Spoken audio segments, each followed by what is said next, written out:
Welcome to the International Teacher Podcast with your host, Greg, the single guy, and Matt, the family guy. We're recording episodes from around the globe to tell you about the best kept secret in education. That's right, it's teaching overseas. We're glad to have you. All right, our guest today is Andy Moeller, and he's coming to us from Japan. Welcome to the show, Andy. Hi, thanks for having me. Good. And you're coming to us from Japan. Is it, are you inside of a main city or are you outside of a main city? We've had guests before from the outskirts. Yes, I'm in Tokyo right now, and I've been living in Tokyo for it's almost been 4 years now. So quite a bit. Yeah, right in the center of the city. And Tokyo's like millions and millions, like millions of people, right? Huge. It's huge. Yeah. So you know how New York City has like 5 boroughs, right? So imagine that, but times another 4 and then plus 3. So Tokyo's 23 wards is what they're called. So it's not as big as a borough of New York City, but it's huge. And that's just part of Tokyo metropolis. There's also the rest of Tokyo prefecture, which goes out more west. And that's still included in Tokyo, but it's not like Tokyo, the city, but it's huge. And you're teaching at a school right now. Tell us about that.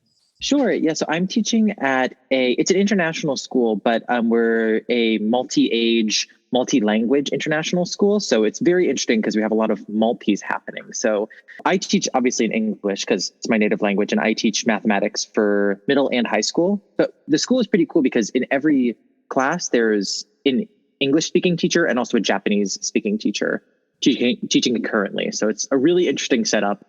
It's hard to explain, and I could go on explaining this school forever. Are you team teaching in one class with a Japanese speaker and an English speaker at the same time? Or are you trading off day after day? It's the exact same time. So it depends on the day, it depends on the class, how we're going to be doing the co-teaching. But me and my main co-teaching partner, we have things worked out so that way some days I might be doing main teaching, some days he might be doing main teaching, or sometimes we might split the class up into different groups.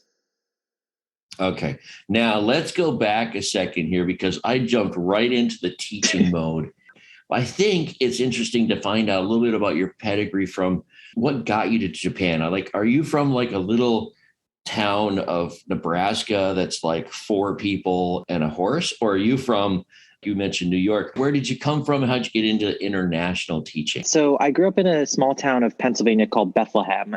I went to university at Boston University, and I planned on just becoming a math teacher at a public school. But when I was in about the beginning of my senior year of college, I found out about this thing called the JET program. It showed up on some Boston University job posting website, on LinkedIn or something. And I was like, oh, Japan, I've wanted to go there before. Applied for this JET program, which was teaching English in Japan. And I didn't really think anything of it, but I managed to get the job. And I thought that I was going to end up being placed, because some people on this program, they get placed out in the countryside. They're the only foreigner for hundreds of miles. But I was really fortunate, and I got placed in Tokyo, which I think is pretty fortunate. Pennsylvania to Tokyo. Right. Did everybody in your family, did they just go what, are you nuts? I thought you were in Boston. Oh, you're in Tokyo? Yeah. What's going on? My parents thought that it was absolutely crazy, but they've always been really supportive of me, fortunately. So they're like, Andy's going to Tokyo? Okay, we'll see what happens. But I was really only planning on staying there for a year or two. But I met my partner here, and so he and I were talking, and I was like, well, I don't want to move back to America yet. And he's like, yeah, I want you to stay in Japan. He was like, have you thought about teaching at international schools? And I was like, oh, I've never really thought about that before. So I applied just direct to a few school websites in the Tokyo area. And I guess it was because this was right when the pandemic started. So it was right March 2020 when I started applying to these schools. I happened to get a job. I was really fortunate. Okay. So 2 real quick questions, and Sure. I'm being nosy. Is your partner Japanese or is he from somewhere else? No, he's Japanese. Yeah. I'm a single guy, so I always like to talk to the other singles about, hey, did you snag a local? Yeah. It sounds terrible, but I enjoy talking about that side of it, because sometimes when I've been in other countries, I've been with women that are from the country that I'm in, or I mix in with other internationals, right? And sometimes other expats. Yeah, it's a colorful history, and we don't have to go into that anymore. No, well, I won't go into my colorful history. It's about you. And what was the other question I had? Oh, yes. Is it like you're a free agent when you're with the JET program? Are you sort of a free agent and you get to apply for other schools in the area? Or did you leave JET and sort of carry on and do your own thing? Yeah, so it's not a free agent thing at all. So for JET, they give you a placement, and it's just kind of like, oh, tough toenails. Like you have to go to that school that they assign you to. Yeah, so I got really fortunate in my placement, and I had actually recontracted for a third year for the JET program. But before I started that third year, I had gotten this job at my current international school that I work at in Tokyo. So I kind of just said, okay, bye JET program. I'm canceling this contract, and then I started my current job. Yeah, it's pretty much how it works. Got it. And you got certified at BU. Were you in the teaching program, right? You're looking at schools and local schools, and you're thinking, oh, I'm going to get hired like everybody else. Exactly. Because I went through that too. And it's sort of, I went to a cocktail party and found out about international teaching. I didn't expect to be overseas. I jumped on it right away because I didn't want to be that teacher in the States. They don't get a lot of respect. Not at all. And they're at the same school for like 40 years or something. And then they might not have anything to sort of show for it in terms of experiences outside of school, right? So, and just to impress our listeners out there, I know about Boston University, a little bit about BU. Isn't the Warren Towers there the one that's mentioned in REM, their song? Really? It's the end of the world. Yeah, don't get caught in Warren Towers. It's in the REM song. Oh, no way. It's the end of the world. I lived there. You didn't know that? I lived there. I had a roommate in college that transferred from BU, and yeah, I won't say his name. We don't get along that well anymore. I think we're old enough. We're in our 50s. It's like, whatever, Jeff, whatever. And how long does it take to get to Japan? Yeah, usually fly out of Newark, New Jersey. And it's not as long as you would think. I think it's like a 13-hour direct flight from New Jersey to Tokyo. So not too bad. Got it. Have you ever flown over the date line then? Yeah, that's the way that I go every time. Yeah, we always cross. Oh, you go because it's not flat. Yeah, because you can go over the North Pole. If only they could see what we're doing with our hands. We're trying to make a glove shape. Yeah, sometimes Matt's just like, Greg, can I throw you a lifeline here? Because you're digging a deep hole. And I apologize for Matt not being here. He really wanted to be on this interview. His 4 boys are out looking in the desert right now for shark's teeth. Oh, wow. That's something we do on the weekends. And it's something that he and his family were caught up in the apartment with COVID and having 4 boys and a wife and a husband in a big apartment, but for a whole week.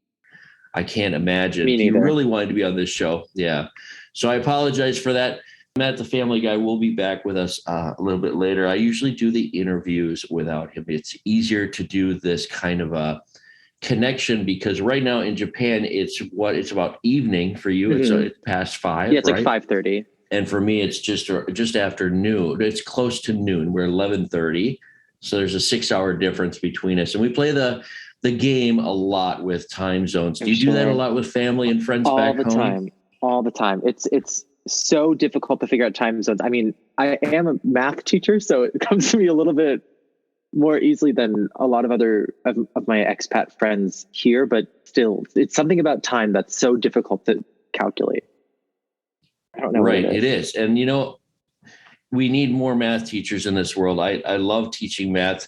Is it different overseas teaching English? Are you teaching math in English or are you just teaching English? So my school, it's an international school that just so happens, it's like CIS accredited and everything. So it's an international school that just happens to be multi-language. So I would say over 50% of my students are native English speakers. So there's a mixture of international kids who are half Japanese, and then Japanese local kids who go there. So I'm just teaching math the same way that I would in the US. There just happens to be a really huge English language learner component to it for about half the kids that I teach. I apologize because I have to listen more acutely. You were starting off with JET program in Japan, and now you're at an international school teaching math. Correct. How big is your school right now, your student body? We're K-12, and I think we're about something like 200, 300 students. So not huge.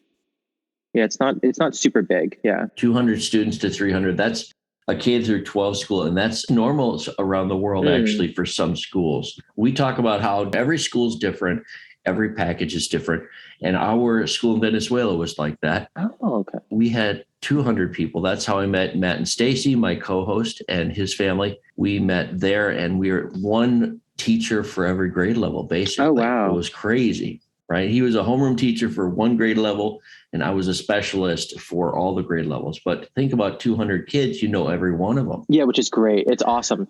Yeah, because I can make a connection with all the students, which is really nice. It's such a small family within such a big community. Mm-hmm. And are they coming from all over Tokyo to be at that school? There's a prefecture that's just north of my school called Saitama, and some students come from there.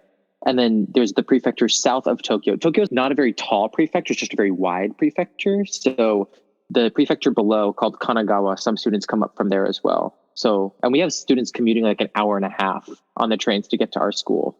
I'm not sure why, but. So I saw the movie Lost in Translation years and years ago. Does everybody ask you that question? All the time. Is it really like Lost in Translation? All the time. I have a ton of questions I could ask you, but I was just wondering because it's Japan, and Japan is a whole different culture, right? Completely different. You go through culture shock there, you get used to it, and when you come back home, you're back into culture shock again. Yeah. To be American. Yeah, the craziest thing was, so I was so fortunate to be able to go home during the winter break for the first time in like 3 years or whatever to see my family. And so in Japan, mask wearing, there's never been any sort of mask wearing for COVID that's been like required by the government or anything. It's always just been very societally pushed on people. So everybody just does it in Japan because they don't want to go against the norm. So everybody's wearing masks on the street, even outside here. But going to America, I think I went to Florida first to visit my grandma, and even in like the convenience store, no one was wearing a mask inside. That was like my biggest culture shock going back to the States, I think. Yeah, the COVID thing right now is a big culture shock. Yeah. When I go back to the States, like you say, there's no one wearing a mask. Not at all. But I've been wearing a mask constantly for so long now, ever since COVID started. And a lot of different Southeast Asian countries, the people coming from there were wearing them, especially from bigger cities, right? And some of the Chinese from bigger cities because of the pollution of the air. Is it really polluted in Tokyo? Not at all. I don't know why, because I know that like in cities like Seoul in South Korea, they get a lot of pollution from China that comes just the way that the air blows. So their city gets a lot of pollution. But in Tokyo, it's almost none. I think it's because it's not a very dirty city in general. It's very clean. And we have, I guess, the buffer of like the water on all the sides of the country to prevent any sort of smog or anything passing. Yeah, let me ask you a great question that other international teachers have brought up on this show.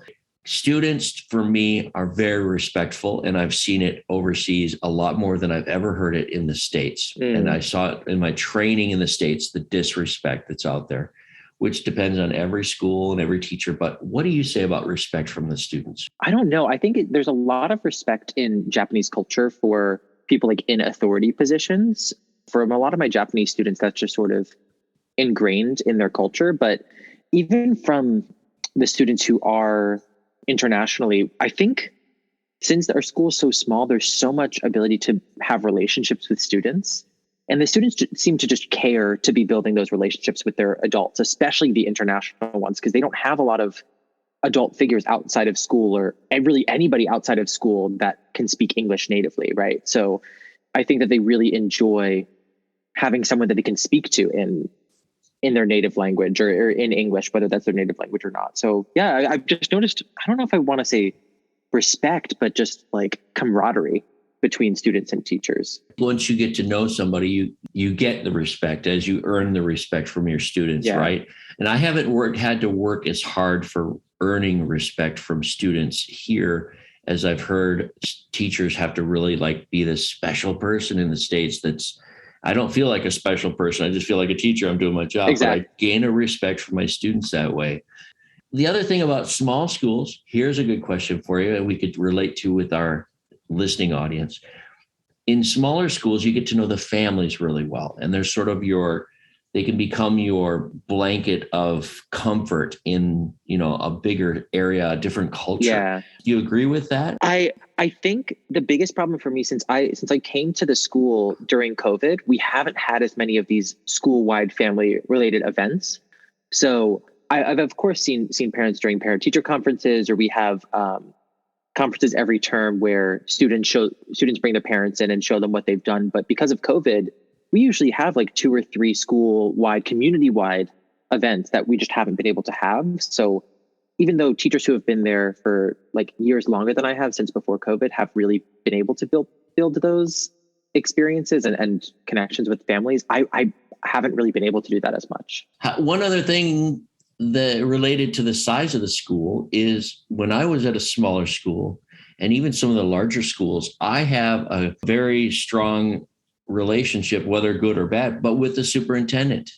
They're not just this person that's visiting the school from the district that day, and it's a hush hush. Like in the States, I remember that happened. But I know the superintendent pretty well. And how do you comment on that one? Yeah, so we have, we don't refer to him as the superintendent. He's just the founder of the school, because the school was established in 2001. But so our whole school-wide musical is coming up recently. So we just had a fluke with a scheduling thing for tickets that happened. So I just had a meeting with him today. He just showed up in my lunchroom and was like, "Oh, hey, Andy, can I talk to you for a second?" And we just talked for like 20 minutes. So yeah, first name basis. It's pretty nice to have that really close connection with someone who's so, I guess, high up in quotes. Yeah. Well, first, I think that's great. You call him founder. I mean, can you imagine founding a school? And Right. everybody's like, "Oh, here comes He's founder." the founder, yeah. That's so. But superintendent, head of school, schoolmaster, et cetera, et cetera. The people that run these schools overseas, they tend to also be former superintendents from the States that have run different districts. Like I worked for one in Cambodia. My superintendent, his name was Rob Mockrish. I have to give a good shout out to Rob Mockrish. I don't know if he ever listens to this. He might be. When I worked for him, it was like working for a New York superintendent because he had been a former superintendent in New York City. When I met him, I was like, this guy means business. It was sort of scary to interview with him because he was very businesslike. Mm-hmm. And after you got to know him, oh my gosh, just a warm, invite you over for dinner with his family. He had his daughters at the school. He had this vast amount of experience. Being at a small school overseas is just it's so weird in a great way. Yeah. At least my experience, because it's small and you get to know everybody, and especially the founder, the superintendent, as well as the principals there. Wow.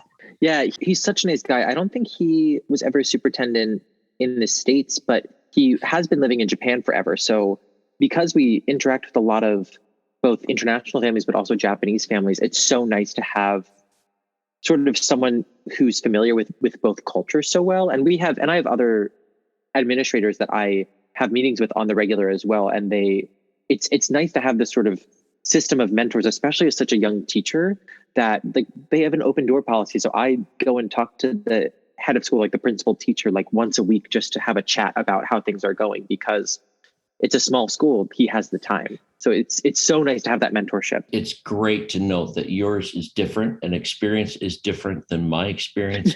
Every school is different around the world. Every schools are different within Tokyo too. Yeah. There must be so many vast number of schools in Tokyo.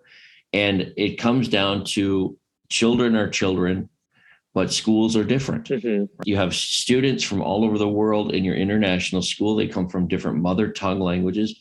And your staff, is it pretty international also? Or is it a smattering of Americans, or how does that work? Yeah, so since our school doesn't use the American curriculum, we use like the Scottish curriculum as the basis of the curriculum for the school. So we have some British teachers, some Scottish teachers, some American teachers. We have a teacher from South America. And then we have a bunch of Japanese teachers, since there's a Japanese teacher for every class. So it's nice to have a mix. Excellent. It's awesome. I love that. Scottish. I wish I could say Matt's really good at the Scottish accent. He sounds like the little Scotsman from Bugs Bunny. Oh my God. The golfing cartoon. Yeah. Sorry, that's my history of cartoons. I love it. The last time I met a Scot, I couldn't understand him when he got excited or he got a little drunk, or if he got together with another Scot, their language would just go whoo, fast. Completely. Boom, boom, boom. Yeah. but it's great. Yeah. I enjoy being overseas because the experience is always international and multilingual. And that's what I've enjoyed more than anything about teaching, besides teaching, is that multilingual part. Are you learning Japanese by any chance? Yeah. So my Japanese as of last summer is good enough to work at a Japanese convenience store officially. So I couldn't work at a Japanese business, but I could work at a Japanese convenience store. Now, you're not saying you do. You're saying you could with your language skills. I could. I would be getting a significant pay cut, but I could. That's a great way of putting it, because my mom thinks I'm good enough at Spanish after living in the Spanish-speaking world for 7 years at different times. My mom still thinks I can really only call a cab and order food. Really? Yeah.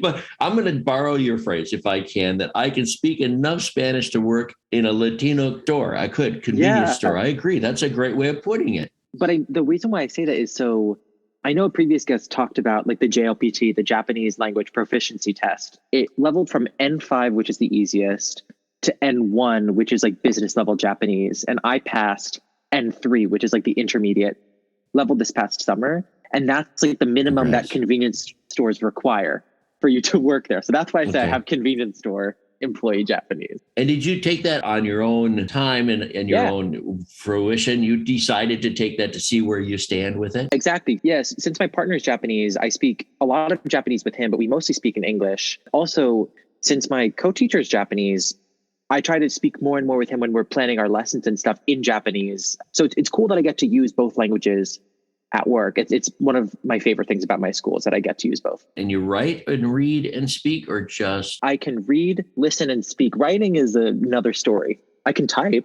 I just can't write the characters with my handwriting. I'm not giving you a job interview. I'm sorry. It sounds like I'm interviewing for a job, you for a position. But no, I'm sorry. I don't mean to come across that way. I'm fascinated by language. Oh, me too. I love it. And you'll hear different guests talking about language. So I do go off a little bit. If Matt was here, he'd have some more intuitive questions to ask you. Before I open it up to some more ideas for you, can you share, do you have any police stories? I do. And I know that you love police stories. And I do have a police story.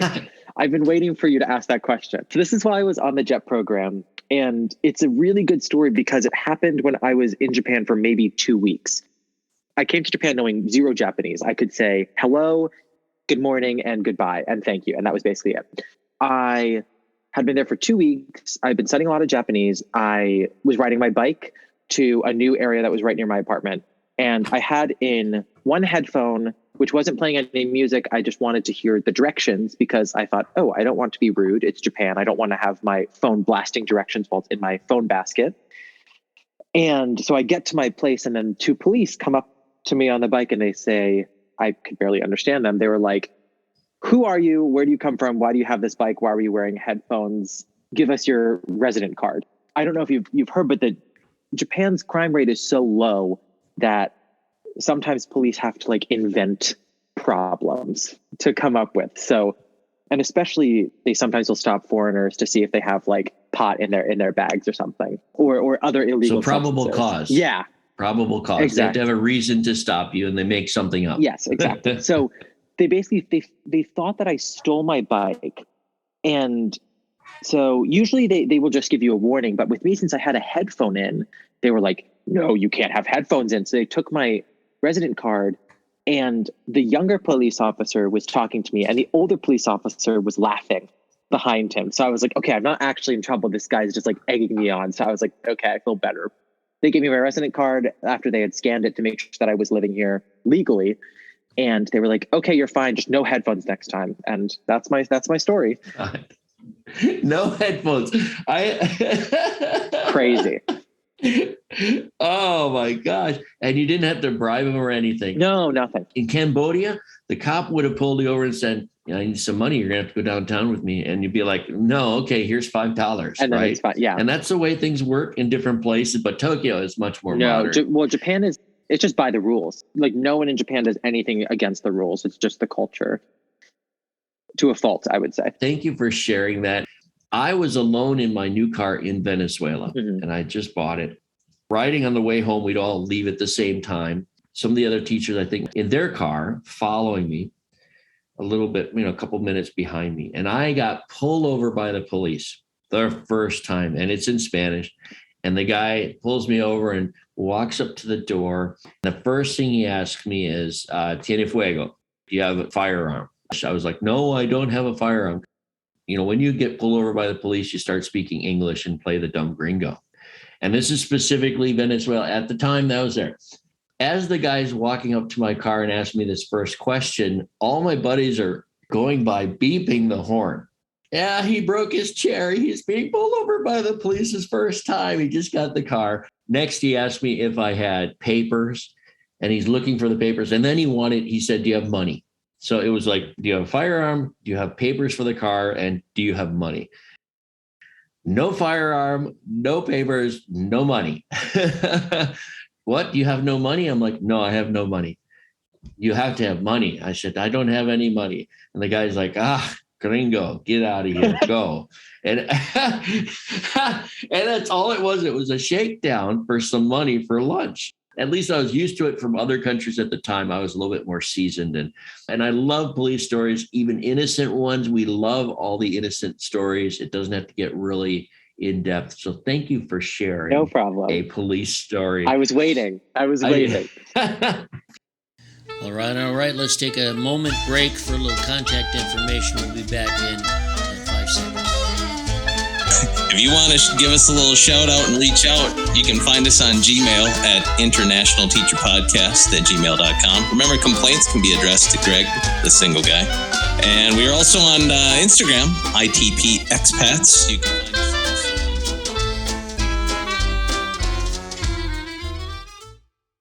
Are there some topics that you want to share, like some things that challenges or some successes of teaching overseas, living overseas in such a big city? Something that I really wanted to talk about on the podcast is being an LGBT international teacher. Like, that's something that a lot of people are worried about when they move overseas. Like, if they're LGBT, they're like, am I going to be like, is my sexuality criminalized in this country? Am I going to be able to bring my partner if they're married? They have all these questions. I think it would be interesting to talk about it a little bit. So my first question is, when you applied for the position, did that question come up during your interview, or anything about sexual orientation come up during the interview? No, not at all. So I found out after the fact that the head of my school, not the founder, but the principal teacher at my school, is actually gay. So, and he's like 65. So having like a head of school that I found out was gay, I was like, okay, cool. I'm going to be safe here. But for the JEP program initially, when I first came to Japan, it didn't come up at all. Okay. I did the Japanese thing and I didn't bring it up at all. It was kind of like, you don't ask. Yeah. Okay. So you found out your head of school is gay. Yeah. So I found out about that, and pretty much my school is a really progressive school, just in the model, just because we're a multi-age school. So we have students of different ages in class together sometimes, like with the multi-language and all of that. It's just a very progressively run school. So I knew, like, oh, okay, I don't need to really like have a big coming out. I can just bring up my partner casually, and I bring him up all the time to my students, and everybody just acts like, all of my students act the exact same way, even though it's the same sex partner, right? They act the same way that if I said, oh, my girlfriend or something like that. So I'm just pretty fortunate in the school that I was placed, or the school that I applied to. Mm-hmm. And is there a big community in Tokyo that's for LGBTQ, or? Yeah, huge. Is that huge. say right? LGBT? Yeah, you got it. Yeah, it's huge. So Tokyo actually has this district in Shinjuku called Nitome, which means second district. And Nitome actually has the largest concentration of gay bars in the entire world per a square block. World. Yeah, there's something crazy, like in this tiny little like 3 or 4 block section of the Shinjuku part of the city, there's like 500 gay bars or something.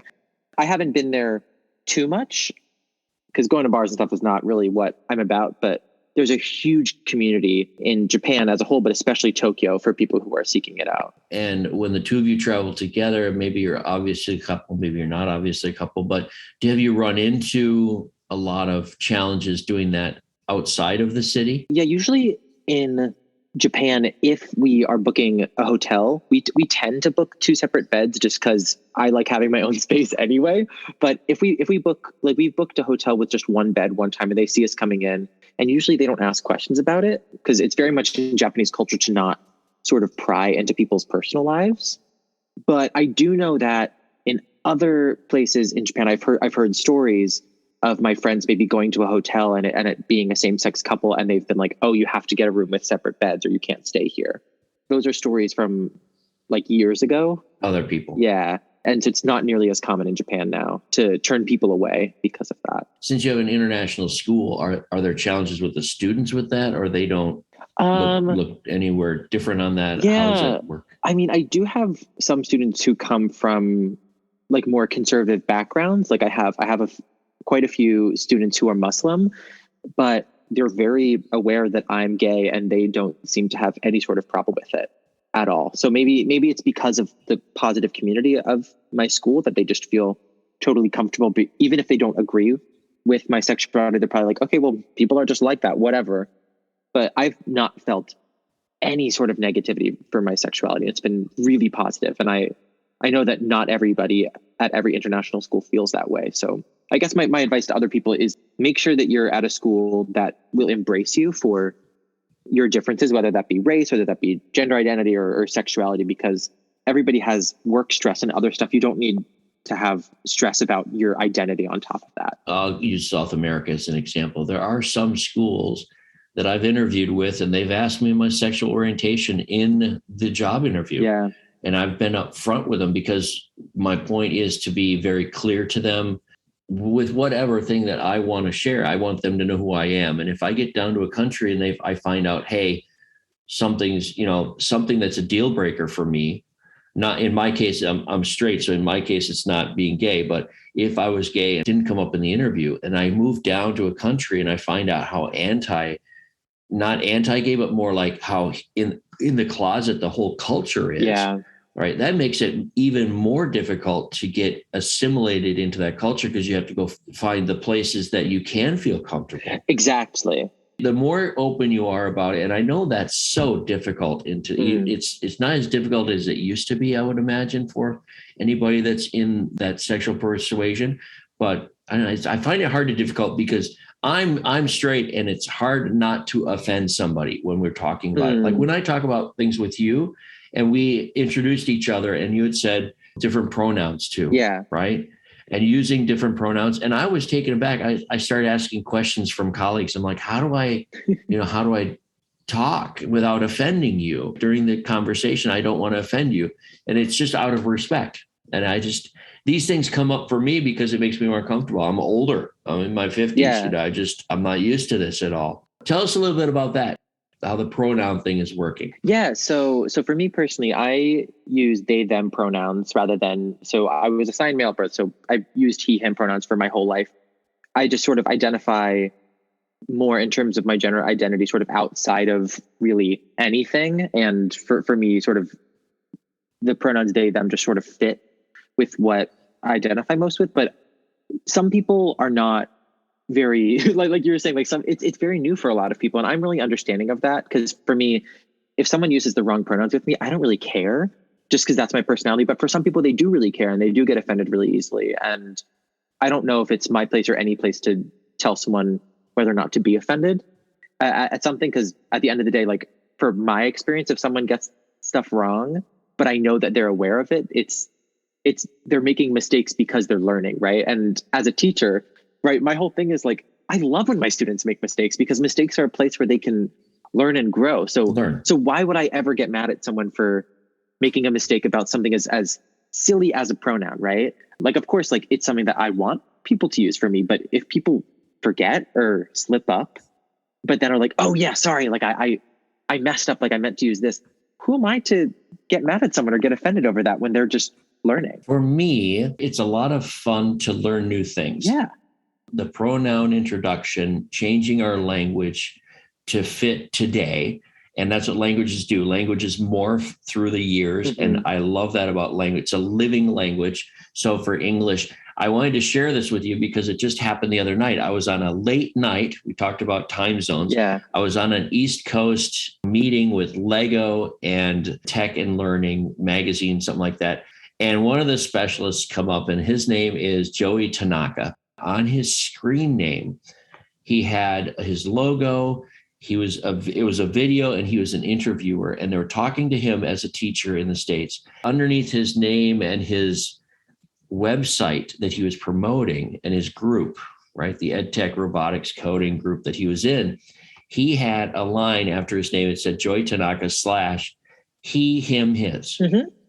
And it was just the other night, and I was like, wow. And I haven't seen anybody do that on their video screen or as a promotion or as a business card or anything like that yet. And maybe we're going that direction. Yeah, in the States, people are using it in their email signatures. Like, for instance, so I sort of started at my school. I was like, oh, like, because we have a few trans students, like transgender students at our school. And I was like, hey, we should be really using our pronouns in our email signature so that once kids notice this, they'll be like, oh, it's okay to be transgender at this school, like, to make them comfortable. And since we've had that, I've had students come out to me since they've seen my like pronouns in my email signature, and other teachers have had that happen to them as well, even though these teachers aren't LGBTQ, but seeing the pronouns in their email signature makes things so much easier for students who want to use different pronouns, and for even students who are just gay or lesbian or bisexual.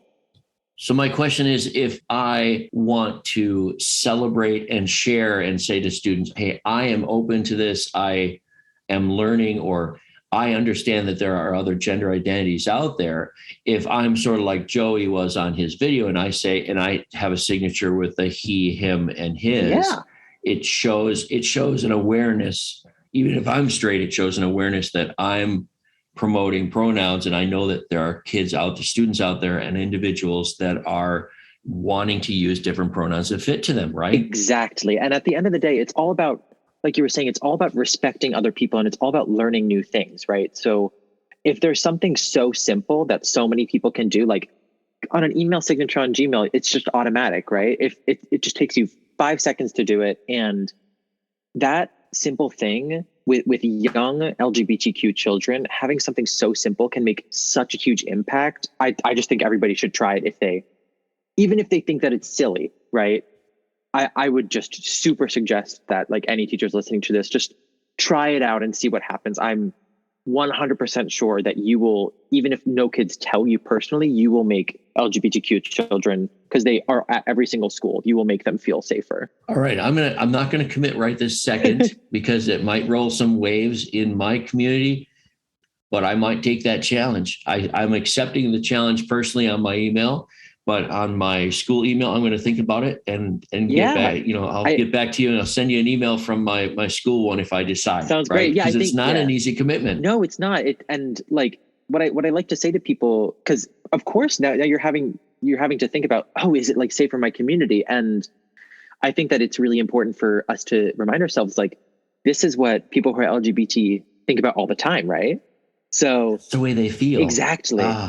Right? Isn't that so interesting that, like, now you're thinking like, oh, wait, like, it's hard for me to do this. And then you think, well, what if you were an LGBT person at your school? How would it feel for them? So it's just a super interesting exercise in empathy, I think, and again, I respect everybody's views about, like, LGBT people, as long as you're not affecting me negatively. But I just think it's such an interesting challenge of empathy. The goal of it is promoting awareness. Exactly. That's what you really want. That's what we want as teachers, as human beings. We want to open up the conversation more than anything. And that's not easy to do. So yes, I'm already thinking, you can already hear, I'm thinking about it already. So they have to go through I think an LGBT person has to go through this all the time in the community and say, when can I feel comfortable with that? Yeah. And then imagine that. Yeah. Imagine that as a child too. Right. So, like, because LGBT people have existed in all cultures for pretty much all of human history. Right. So no matter who is listening to this, even if you don't think there's someone who's LGBT in your school, there probably is. And our jobs as educators isn't to necessarily agree with everybody and every person at our school, but it's to respect them and make especially our students feel like they're supported. So I think that anything we can do to make our students feel more supported is something that's worth doing. That's my opinion, though. I agree, and I respect your opinion. I agree with your opinion. Our our goal is to be empathetic teachers. Mhm. Empathy means share the feelings of others and respect feelings of others. Yeah. We talk about it all the time, but I guarantee you this kind of stuff never comes up at my school. LGBT does not come. It's an elementary school. There's arguments there for things like that. But boy, I tell you, that's a tough one. It hasn't come up yet. And I'm sort of waiting for it to happen. It's not going to be me necessarily because I don't have a dog in the fight, sort of, you know what I mean? Mm-hmm.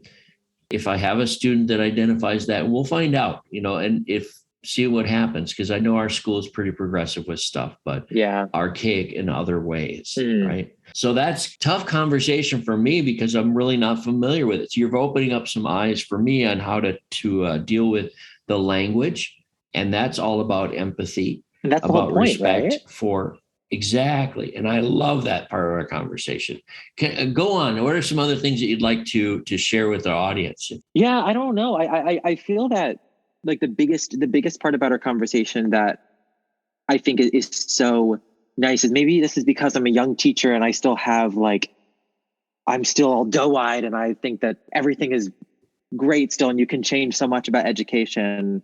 And I'm sure some people who have been teaching for a while will be listening to me and saying, oh, look at this guy.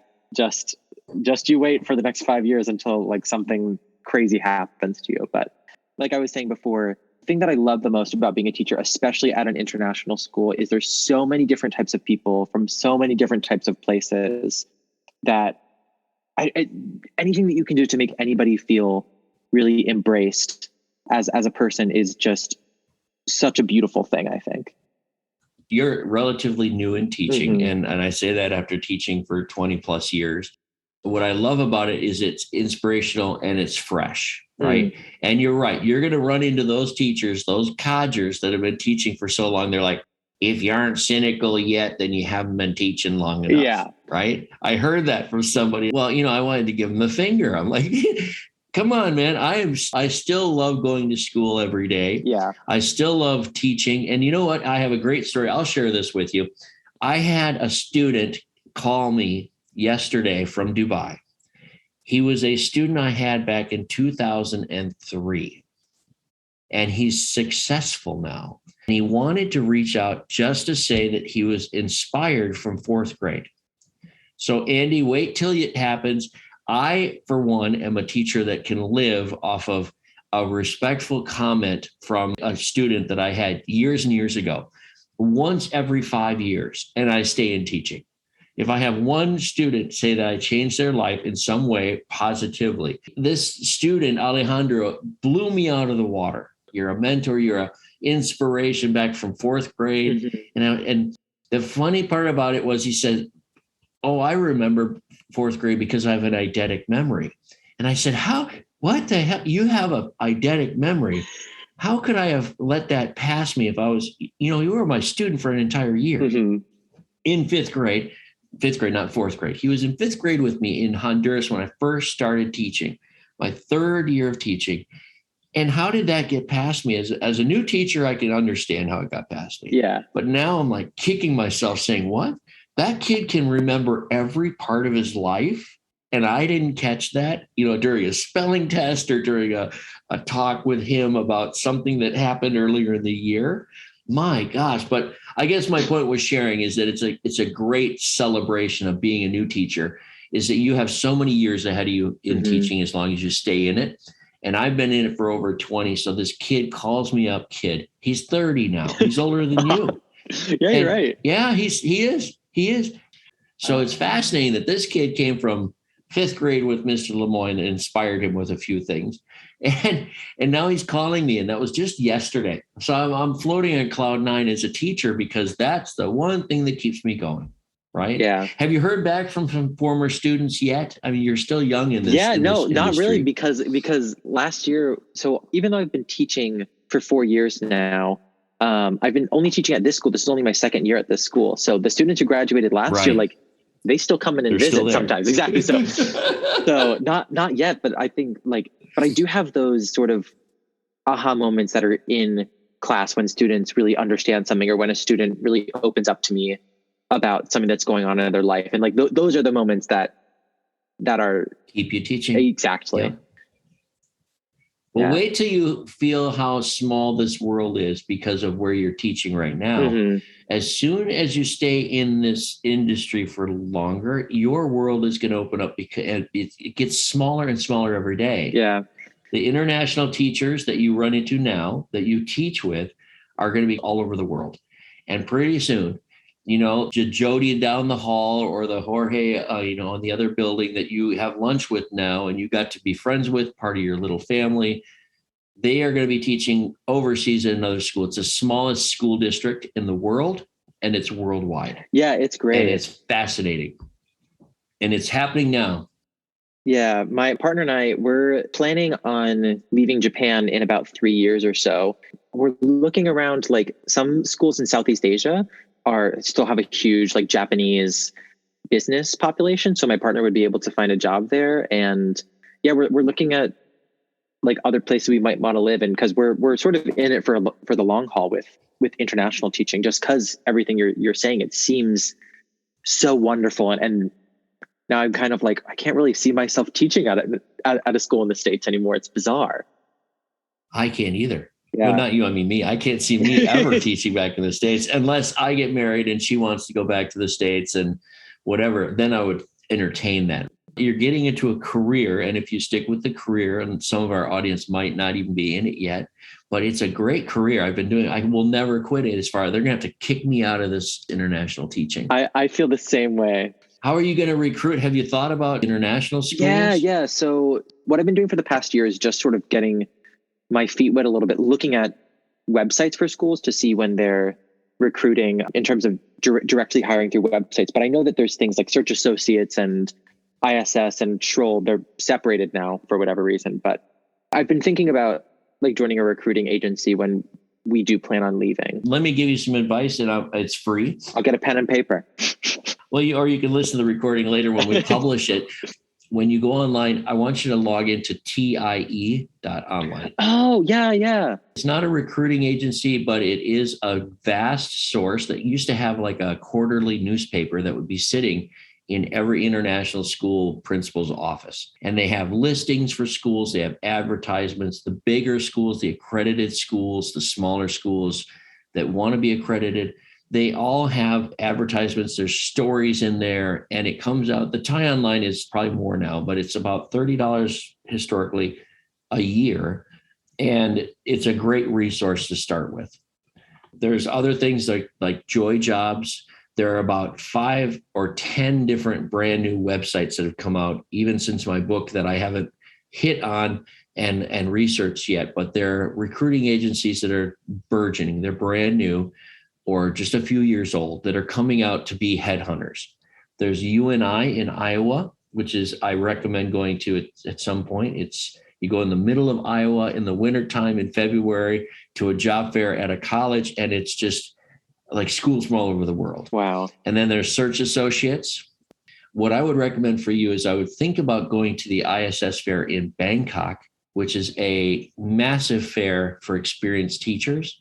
And Southeast Asia, especially. If the people from Europe and Southeast Asia and that part and the East, even the Middle East, go to Bangkok for their fair. It's one of the earlier ones in the year. Historically, it's been. And they'll soon be doing face-to-face again. Ooh.